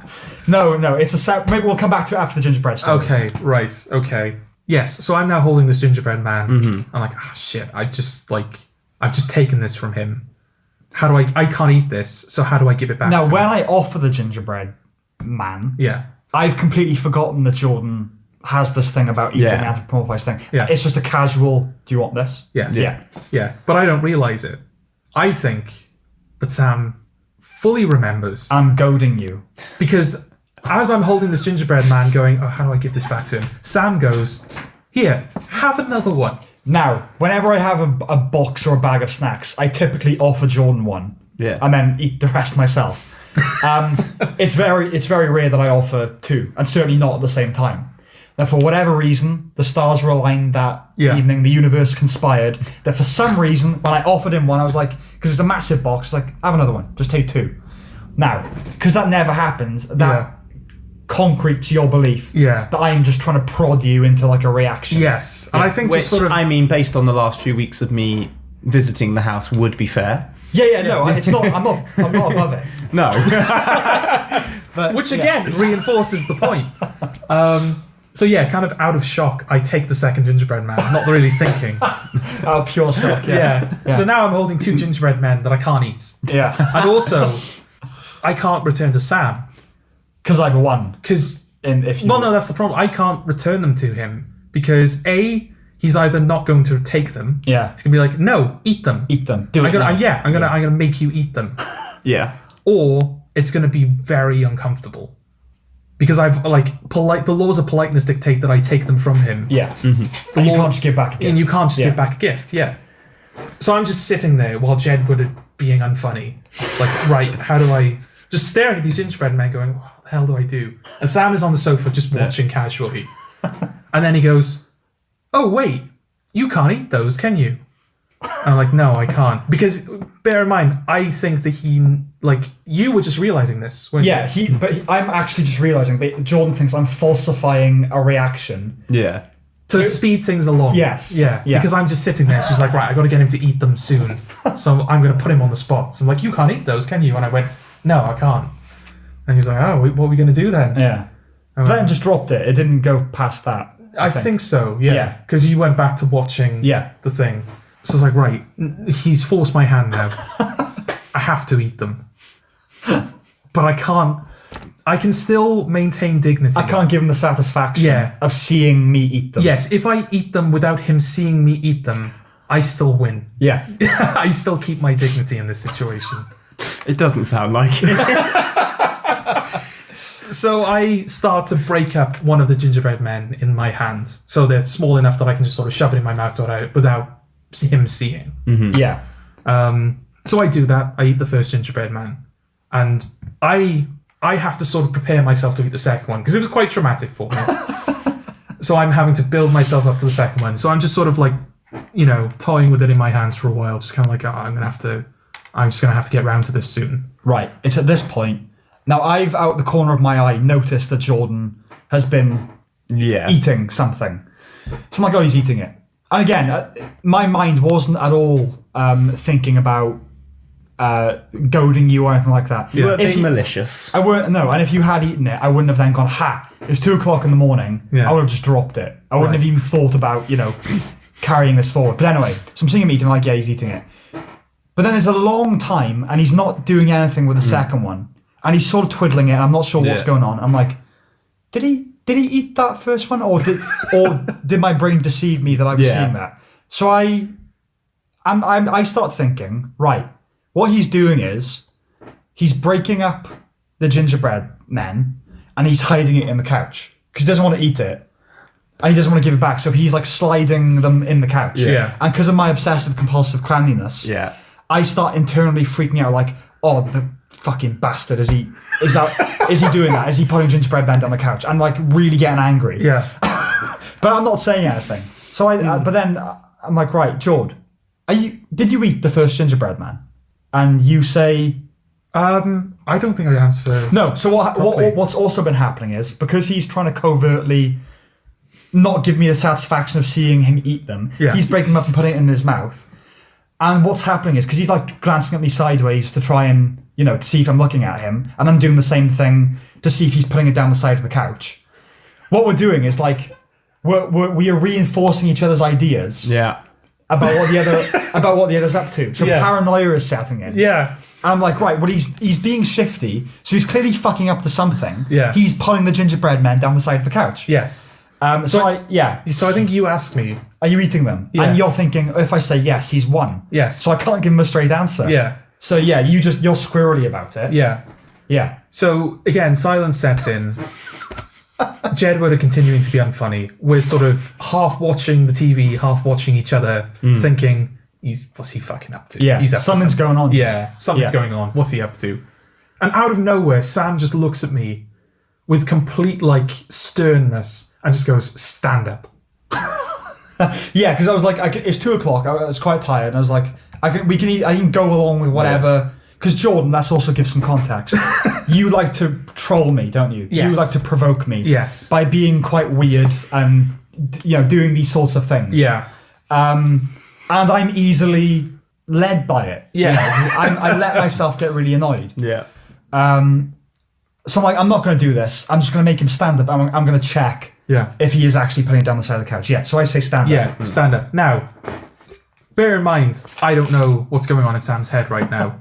All that I know has happened is we've just been sitting here watching this show, and all of a sudden, my best friend looks at me with just this face of thunder and goes, "Stand up." So I'm thinking, what the hell is going on? What does he want? Yeah, am I going to hit you? Yeah, I'm like, in my head, I'm like, right, okay. Is he going to throw more gingerbread men at me? But that's worse, because if I'm sitting here... Yeah. You're a static target. Yeah, but if I stand up, I can take evasive action. Yes. Yeah. So it can't be that. And yeah, again, if he wants to beat me up or something, then he would have more success if I just stay here. Yeah. So what the hell does he want? So of course, I'm like, no, I'm not doing it. I'm not standing up. Which reinforces my idea that he's putting gingerbread men down the couch. Yeah. Like where he's not standing up, he's hiding something. Yeah. Yeah. So Sam was like, stand up. It's like, no, I'm not going to I'm like, you're leaving soon anyway, so you're going to have to stand up at some point. Yeah. And I'm just like, well, I'll stand up then. Yeah. I'll fucking run out the room, if I'm honest. Yeah. Yeah. And then you clock, I think what he thinks. No, because initially, didn't you say to me before that you believed that I didn't know why... Yeah, so when I said stand up and he was like, no, why do you want me to stand up? In his tone, I detected... Right, I don't think he's trolling me. He seems genuinely confused why I'm asking him to stand up, which throws me into further confusion. Like, right, what is going on then? Because he was giving me shifty looks. Yeah. So he's up to something, but he seems genuinely confused as to why I'm asking him to stand up. Yeah. Yeah, so we're both quite confused. Yeah. You're refusing. Yeah. Yeah. What doesn't help is the next time he asks me to stand up, he says, you can stand up or you can move to the other end of the couch. Yeah, just sit on the other what the hell cushion. could he possibly achieve by me either standing up or just sitting elsewhere? Yeah. But yes, eventually I figure out, he probably thinks I've hidden something. Yeah. Or he wants to check the sofa for something. Now, I can't let him look under the sofa because there's no gingerbread men there.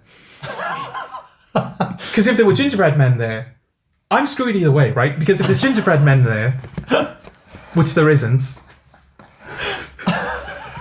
Sam's going to freak out because I've just dirtied his house. Yeah. But if there isn't gingerbread men there, I've eaten it. Therefore, I lose my dignity.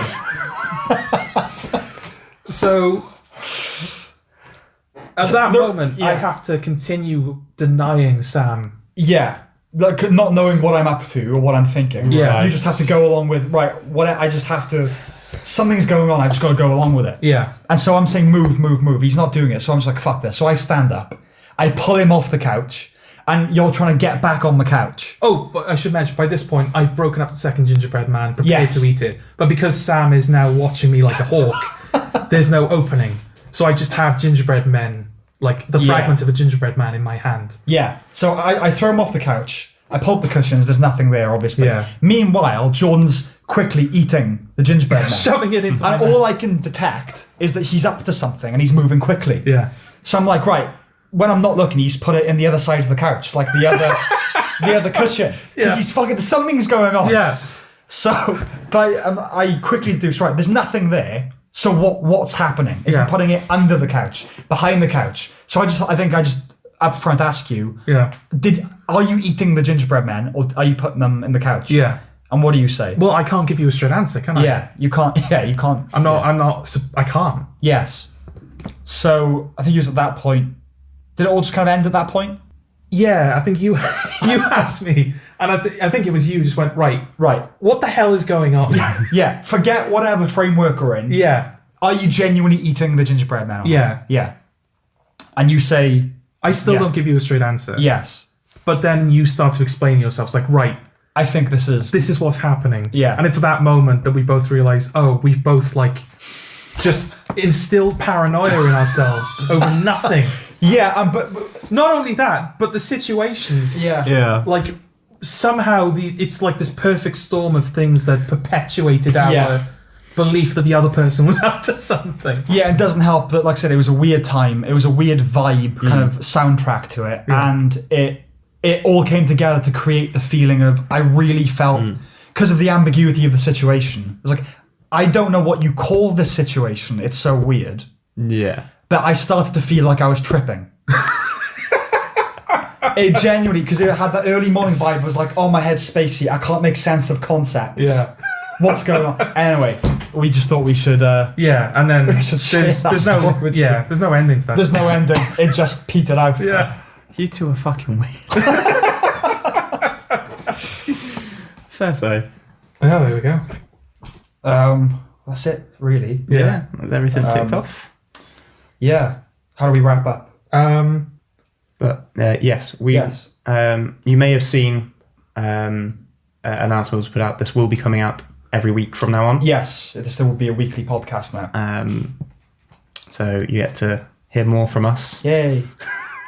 Yeah, and we won't be able to, we're going to try and keep, if we talk about films and stuff, we'll try and keep it as like relevant as possible, but because of how we record it, that's sometimes not going to be possible. Yeah. But we will do our best. Your continued support warms our bloody hearts. Yeah. And Yeah. Hope you will join us next time. Yeah. Bacon is not better than... It's not the best thing in the Oh, fuck off, Joel.